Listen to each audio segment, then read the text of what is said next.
Welcome to the podcast. If you'd like to listen to an ad-free version of this episode and all of our episodes, then search True Crime Today Premium Plus on Apple Podcasts and press subscribe. That's our premium channel where all of our ad-free and advanced episodes live, all in one place. True Crime Today Premium Plus. Search it on Apple Podcasts and press subscribe. Even try it for 3 days free.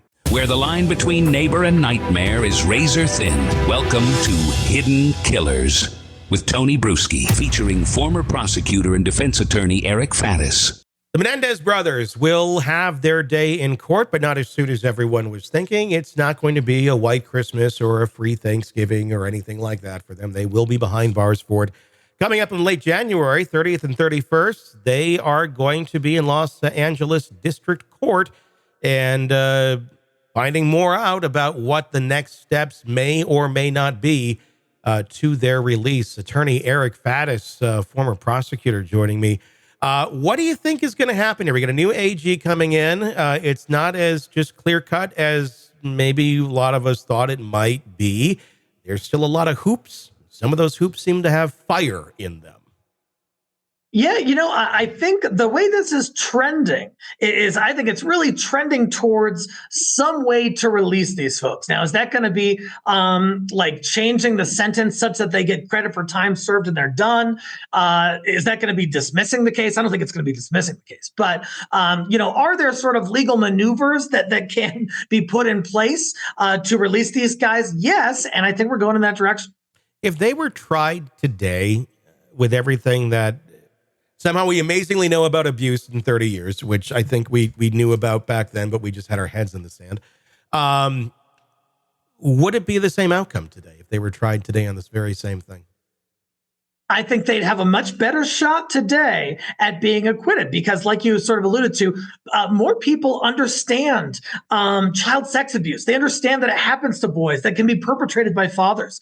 Whereas back in the day, that was just so taboo that no one even wanted to begin to accept it. So I think they'd have a better shot now. But I still think there are some potential problems with just saying, anyone who claims they were abused could just kill somebody. Yeah, without a doubt. Does this case have the potential to reopen a lot of other cases from that time period where maybe someone did try to argue that, or maybe were not allowed to argue that, as in this case, it wasn't even allowed to be brought up in court on that second trial, just because of societal changes? I think absolutely. And I'm sure that there are appellate lawyers who are already, generating motions for new trials and that sort of thing.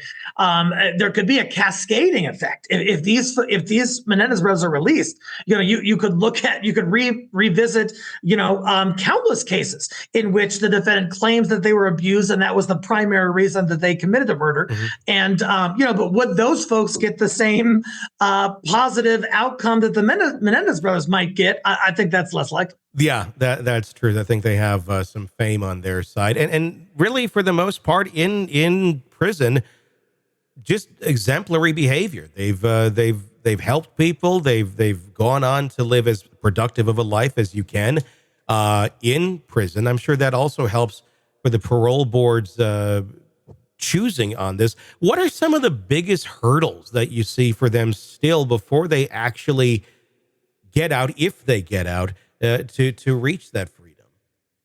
Well, like you said, there's a new prosecutor coming in. So the old prosecutor, he seemed to be pretty darn receptive to a possible resentencing or something that led to the Menendez brothers release. The new prosecutor, prosecutors don't want to look soft on crime. Now, this is L.A., and they might, want to appear compassionate in the same vein. But could the new prosecutor take a look and say, whoa, there's a new sheriff in town, and I'm not with what the old DA was saying, and I'm not going to let these guys out. That's entirely possible. Let's say for some reason this doesn't happen. They don't get out. Somewhere along the line, somebody says, nope, you're going back in. Do they have more recourses? Is this just kind of an endless battle of let's keep petitioning to, or is it like, oh, you've run out of attempts now? As far as I can tell, I'm not sure how many more options they would have if this one doesn't work. Mhm. That they've exhausted their state appeals. I know that they've have at least one federal appeal, and I think that they're on like a habeas corpus basis for this federal status right now. But yeah, at some point, you run out of chances. You don't get to go back just every couple of years and say, "Hey, I've got another good new argument. Hey, listen to me." Courts are going to shut the door. Yeah, yeah, it's going to be fast. What's your opinion on this as an attorney? Uh, do you think they're going to get through these hoops and be out, or do you think the other way that maybe this is not going to go in their favor? I think they are. I think they're likely to be released. I think there is just so much social momentum and pressure from documentaries and social media and everything like that. That is we're really seeing those avenues having an effect inside the courtroom. And so I think that effect in this case is going to be their release. That's an interesting thing because that's a relatively new concept. I mean, there's always been, like made for TV movies and things like that, but we've never had this world of this social pressure where you have the keyboard warriors and everything all getting together and going after one cause. That does weigh quite a bit on the court system. Obviously, in the court, it's up to the jury and it's up to the judge to figure out what's going to be going on.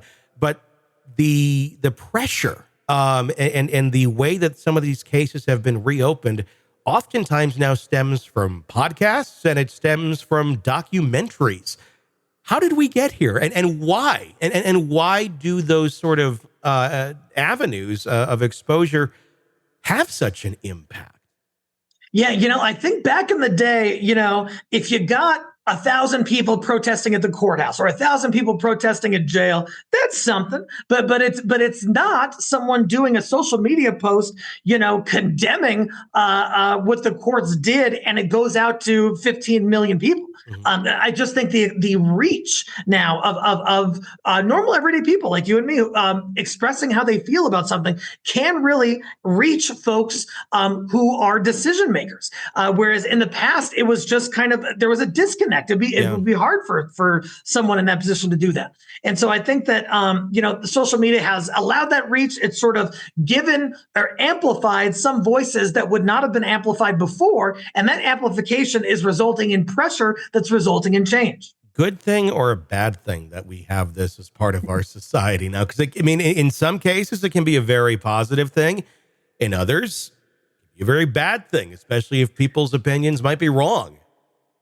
It's totally an important question because I even think back to my own experience with the Free Britney movement for a while, and I was on board with that, man. So she was under a conservatorship, and there were allegations that they were, not letting her use her own money and really keeping her under lock and key.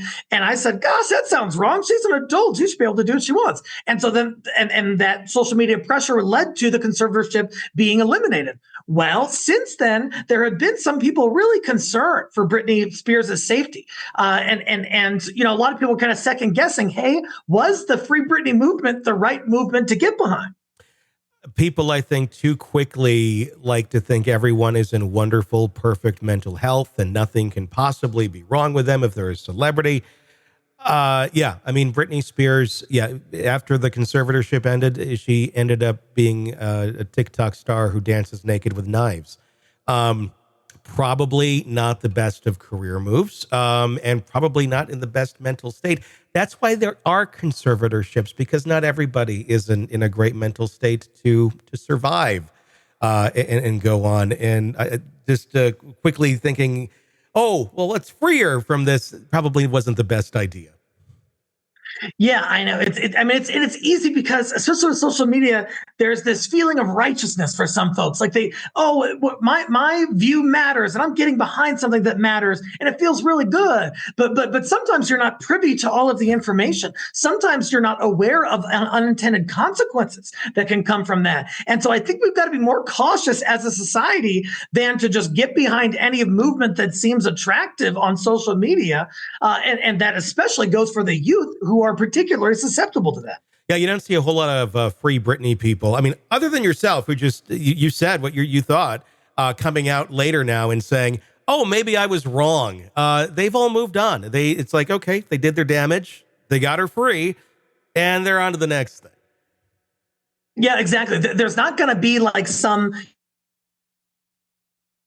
was made that people are not going to get wise to a person coming to a realization that they may have been in the wrong. Like I said, people just move on. No one's going to post a video of, oh, I shouldn't have been behind the Free Britney movement. If it did, maybe it'll get 100 views and that's it. Exactly. Welcome to the podcast. If you'd like to listen to an ad-free version of this episode and all of our episodes, then search True Crime Today Premium Plus on Apple Podcasts and press subscribe. That's our premium channel where all of our ad-free and advanced episodes live, all in one place. True Crime Today Premium Plus. Search it on Apple Podcasts and press subscribe. Even try it for 3 days free.